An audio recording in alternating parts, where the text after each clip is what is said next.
అరౌద్రః ఓం అరౌద్రాయ నమః విష్ణు సహస్రనామంలో అరౌద్రః అనే నామం క్రూరత లేనివాడు సహజ స్వభావంగా శాంతస్వరూపుడైనవాడు అనే తత్వార్థాన్ని సూచిస్తుంది. రౌద్ర అనగా క్రోధము లేదా ఉగ్రత, అది లేనివాడే అరౌద్రః. ఆదిశంకరాచార్యుల భాష్యం ప్రకారం పరబ్రహ్మస్వరూపం శాంతమయం, దయామయం. ఆయనకు స్వార్థక్రోధం లేదా హింసా స్వభావం ఉండదు. లోకక్షేమార్థం దుష్టనిగ్రహం చేసినా అది క్రోధం వల్ల కాదు, ధర్మస్థాపనార్థమే. పరాశర భట్టారుల వ్యాఖ్యానం ప్రకారం శ్రీమన్నారాయణుడు భక్తుల పట్ల ఎల్లప్పుడూ కరుణాస్వరూపుడై సౌమ్యచిత్తుడై ఉంటాడు. దుష్టులను శిక్షించినప్పటికీ అది భక్తరక్షణ కోసమే. అట్లా స్వభావతః శాంతుడై కరుణామయుడై క్రూరతరరహితుడైన పరమాత్మనే అరౌద్రః. కుండలీ ఓం కుండలినే నమః. విష్ణు సహస్రనామంలో కుండలి అనే నామం దివ్యకుండలాలను ధరించినవాడు అనే తత్వార్థాన్ని సూచిస్తుంది. కుండలము అనగా చెవులకు ధరించి దివ్యాభరణం.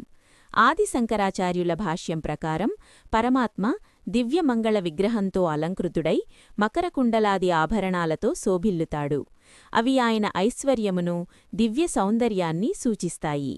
అలాగే సమస్త లోకాలలో అంతర్యామిగా ఉన్న పరబ్రహ్మ తన దివ్యరూపంతో భక్తులకు దర్శనమిస్తాడు.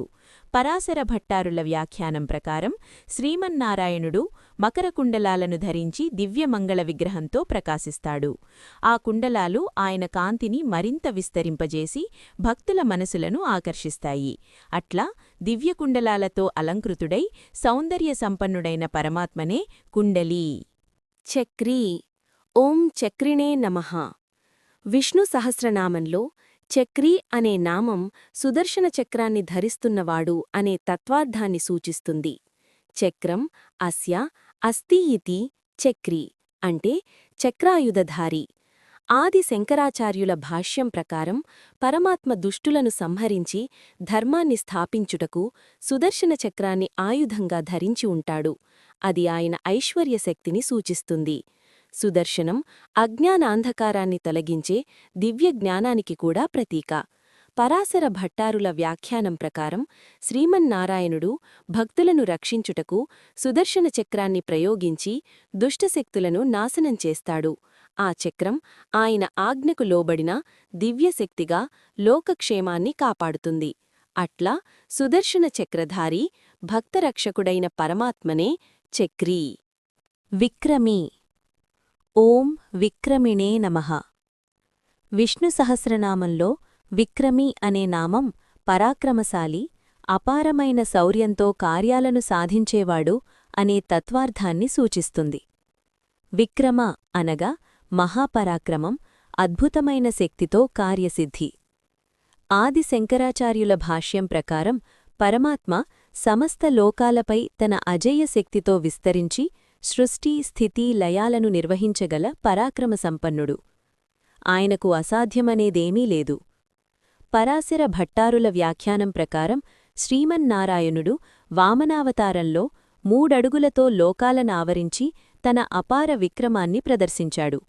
అలాగే భక్తుల రక్షణ కోసం దుష్టశక్తులను జయించే అజేయ శౌర్యాన్ని కలిగి ఉన్నాడు.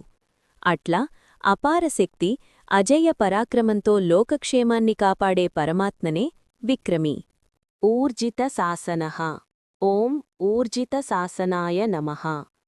విష్ణు సహస్రనామంలో ఊర్జిత శాసనః అనే నామం శక్తివంతమైన ఆజ్ఞలను కలిగినవాడు, ఆయన నియమాలు అచలంగా అమలయ్యే విధంగా స్థాపించేవాడు అనే తత్వార్థాన్ని సూచిస్తుంది.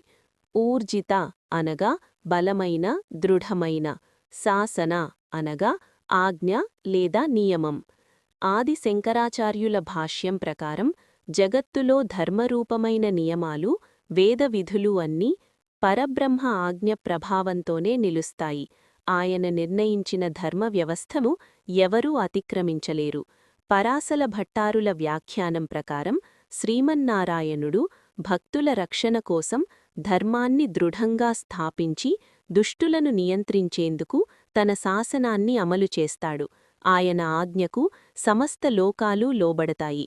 అట్లా దృఢమైన ధర్మ వ్యవస్థను స్థాపించి లోకాలను నియంత్రించే పరమేశ్వరుడే ఊర్జిత శాసనః.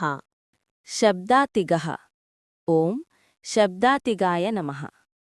విష్ణు సహస్రనామంలో శబ్దాతిగః అనే నామం వాక్కు మరియు శబ్దాలతో పూర్తిగా వివరించలేనివాడు, వేదశబ్దాలకు కూడా అతీతుడైన పరబ్రహ్మ అని తత్వార్థాన్ని సూచిస్తుంది. శబ్దాతిగః అంటే శబ్దాన్ని, వర్ణనను దాటి ఉన్నవాడు. ఆదిశంకరాచార్యుల భాష్యం ప్రకారం పరమాత్మ స్వరూపం ఇంద్రియాలకు మరియు వాక్కుకు అందనిది. వేదాలు ఆయనను సూచిస్తాయి గాని పూర్తిగా నిర్వచించలేవు. ఆయన అనిర్వచనీయమైన పరబ్రహ్మస్వరూపుడు. పరాశర భట్టారుల వ్యాఖ్యానం ప్రకారం శ్రీమన్నారాయణుని మహిమను వేదాలు, శాస్త్రాలు స్తుతించినప్పటికీ ఆయన వైభవమంతటినీ మాటలతో పూర్తిగా చెప్పలేము. ఆయన మహిమ శబ్దాలకు అతీతమైనది. అట్లా వాక్కు శబ్దాల పరిమితిని దాటి ఉన్న అనంతస్వరూపుడైన పరమాత్మనే శబ్దాతిగః. శబ్దసహః. ఓం శబ్దసహాయ నమః. విష్ణు సహస్రనామంలో శబ్దసహః అనే నామం వేదశబ్దాలను స్వీకరించేవాడు, వాటి ద్వారా గ్రహింపబడేవాడు అనే తత్వార్థాన్ని సూచిస్తుంది.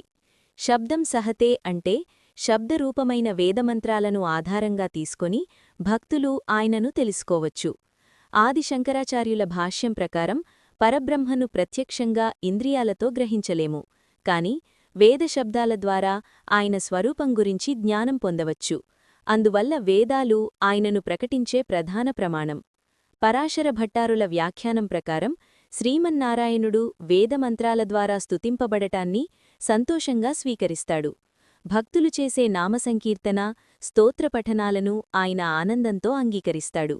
అట్లా వేదశబ్దాలను స్వీకరించి వాటి ద్వారా తెలిసే పరమాత్మనే శబ్దసహః. శిశిరః. ఓం శిశిరాయ నమః. విష్ణు సహస్రనామంలో శిశిరః అనే నామం శాంతిని, శీతలతను ప్రసాదించేవాడు అనే తత్వార్థాన్ని సూచిస్తుంది. శిశిర అనగా చల్లదనాన్ని, శాంతిని కలిగించేది. ఆదిశంకరాచార్యుల భాష్యం ప్రకారం సంసారతాపంతో బాధపడుతున్న జీవులకు పరమాత్మ స్మరణ, ధ్యానం శాంతిని కలిగించి మనస్సును శీతలపరుస్తుంది. అట్లా ఆయన సంసార దుఃఖాన్ని తగ్గించే శాంతస్వరూపుడు. పరాశరఘట్టారుల వ్యాఖ్యానం ప్రకారం శ్రీమన్నారాయణుని కరుణ, దివ్య సౌందర్యం భక్తుల హృదయాల్లోని క్లేశాలను శాంతింపజేసి ఆనందాన్ని కలిగిస్తుంది. ఆయన సన్నిధి మనస్సుకు చల్లని సాంత్వననిస్తుంది. అట్లా భక్తుల సంసారతాపాన్ని శాంతింపజేసి హృదయాలను శీతలపరిచే దయామయుడైన పరమాత్మనే శిశిరః. శర్వరీకరః. ఓం శర్వరీకరాయ నమః. విష్ణు సహస్రనామంలో శర్వరీకరః అనే నామం రాత్రిని కలిగించేవాడు లేదా అజ్ఞానరూపమైన అంధకారాన్ని నియంత్రించేవాడు అనే తత్వార్థాన్ని సూచిస్తుంది. శర్వరీ అంటే రాత్రి, కరః అంటే కలిగించేవాడు. ఆదిశంకరాచార్యుల భాష్యం ప్రకారం జగత్తులో కాలచక్రాన్ని నియంత్రించి పగలు రాత్రుల వ్యవస్థను స్థాపించేవాడు పరమాత్మనే. ఆయన సృష్టిలో భాగంగా రాత్రి కూడా జీవుల విశ్రాంతి కోసం ఏర్పడింది. పరాశర భట్టారుల వ్యాఖ్యానం ప్రకారం శ్రీమన్నారాయణుడు భక్తులకు జ్ఞానప్రకాశాన్నిచ్చి అజ్ఞానాంధ్రకారాన్ని తొలగిస్తాడు. అదే సమయంలో ప్రపంచ వ్యవస్థలో రాత్రిని సృష్టించి జీవులకు విశ్రాంతిని ప్రసాదిస్తాడు. అట్లా కాలవ్యవస్థను నిర్వహించి అంధకారాన్ని నియంత్రించే పరమేశ్వరుడే శర్వరీకరః.